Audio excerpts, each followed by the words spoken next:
Supreme court में सुन्नी इत्तेहाद council की मखसूस नशिस्तों से मुतालिक केस की समाअत हुई। पीटीआई ने दूसरी जमात में शमूलियत इख्तियार करके खुदकुशी क्यों की? चीफ जस्टिस पाकिस्तान की जानिब से ये इस्तफसार किया गया। इसी से मुतालिक मजीद तफसीलात लेंगे नुमाइंदा दुनिया न्यूज़ ज़ीशान यूसुफज़ई ने हमें ज्वाइन किया। जी ज़ीशान, क्या अहवाल रहा अब तक की समाअत का?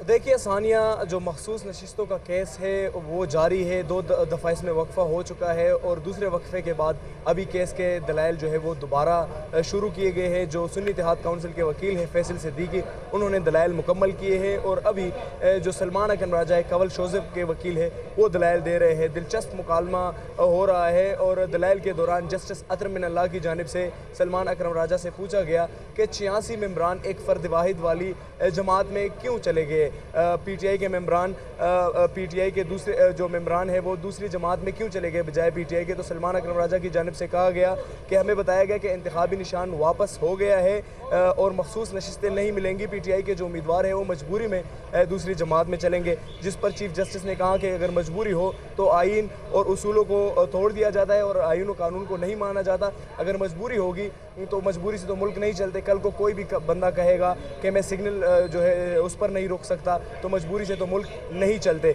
सलमान अकरम राजा ने कहा, चीफ जस्टिस ने सलमान अकरम राजा से पूछा कि क्या मजबूरी में तमाम कवानीन व उसूल तोड़ दिए जाते हैं। सलमान अकरम राजा ने जवाब दिया कि सीनियर वकला ने यह फैसला किया कि सुन्नी इत्तेहाद काउंसिल में शमूलियत में कोई हर्ज नहीं। कहा जा रहा था कि पीटीआई कलअदम हो जाएगी, जिस पर चीफ जस्टिस ने कहा कि पीटीआई में कोई वकील ना होता, पहला इलेक्शन लड़ रही तो मफरूज़ों पे चलते, ऐसे तो मुल्क नहीं चलते। किसी ने आपको गलत एडवाइस दी है। सलमान अकरम राजा ने कहा कि ऐसा हो सकता है मगर ये फैसला था, तो जिस पर चीफ जस्टिस ने कहा कि ये तो मशवरा देने वाले पर केस करे। सलमान अकरम राजा की जानिब से कहा गया है कि सलमान अकरम राजा दलाइल दे रहे हैं और उन्होंने कहा कि ऐसा कहना कि 86 मेम्बरान की कोई हैसियत नहीं, इससे असम्बली डिसबैलेंस हो जाती है। दौरान मुद्दत आज़ाद उम्मीदवार किसी भी वक्त असम्बली को ज्वाइन कर सकता है। आइन का मकसद पार्लियामेंट को किसी सियासी जमात से नुमाइंदगी करवाना है। जो मखसूस नशिस्तों का केस है वो जारी है और सलमान अकरम राजा इस वक्त दलाइल दे रहे हैं। जी ज़ीशान यूसुफज़ई, आपने हमें अहवाल बताया आज के समाअत का, आपका बहुत शुक्रिया।